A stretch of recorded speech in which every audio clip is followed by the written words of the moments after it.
Hello and welcome back to Conquering Star Wars. This is the show where I try to experience every canon piece of Star Wars before the release of Episode 9. Today we're looking at Rebel Rising.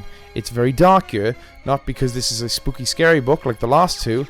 This is just because it's late, and I film these usually when it's late.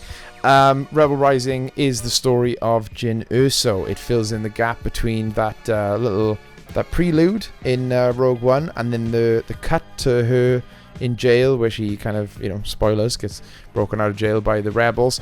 That cut where it goes from her being a kid to being an adult, that is this book. Did this need to exist? No. Rogue One, in my opinion, does a really good job of, inferring some exposition. It tells you what you need to know for that particular story about Jyn and about how she grew up. However, these Star Wars novels have never really been about, do you need to know it? They've been, hey, do you want to know it? And did I want to know what happened? Yeah, kinda. I really like Jyn. Jyn is an interesting character in Rogue One, and I think she's a really strong protagonist in that movie.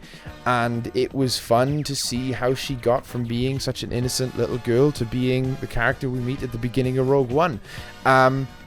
What kind of happens in this book is Jyn is taken through a lot of different stories, kind of like Mad Max, where she is the main character of the book, but there are main characters of the little stories, and she passes through these stories as the book goes on, and it has a lasting effect on her and her philosophies.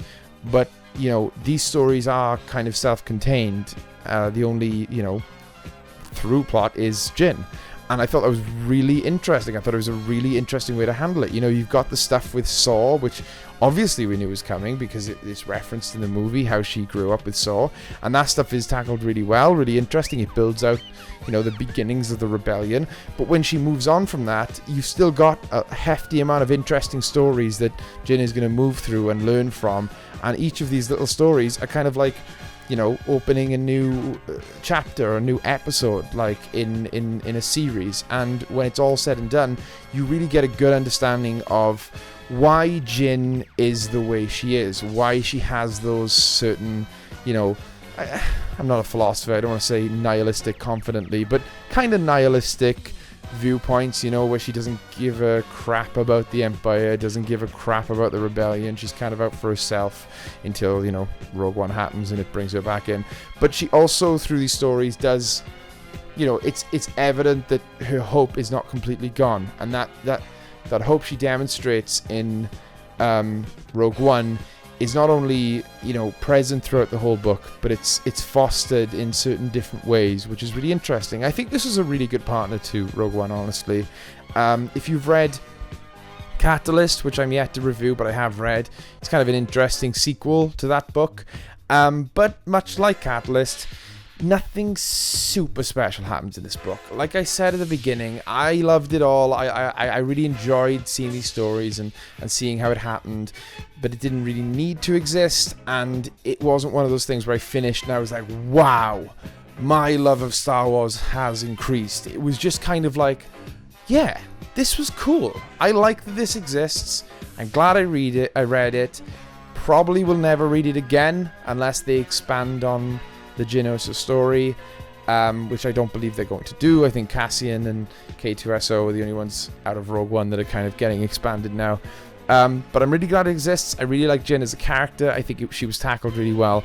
But nothing about this really blew me out of the water either. So I'm going to go down the middle. It's going to be a 2.5. I think that's a respectable score. I think a 2.5 is, I liked it. Might not read it again. But I recommend, if you're a big fan of Jyn or Rogue One, or if you're a fan of the book Catalyst even, I would really recommend, if you enjoyed Catalyst, reading this, because it kind of is a direct sequel to that book. For those of you who are still following, thank you for enjoying this journey.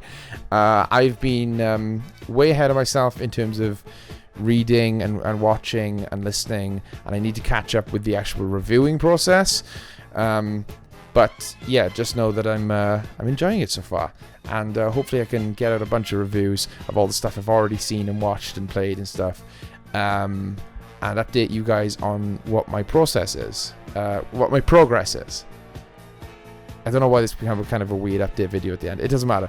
Anyway, I'll catch you guys in the next one.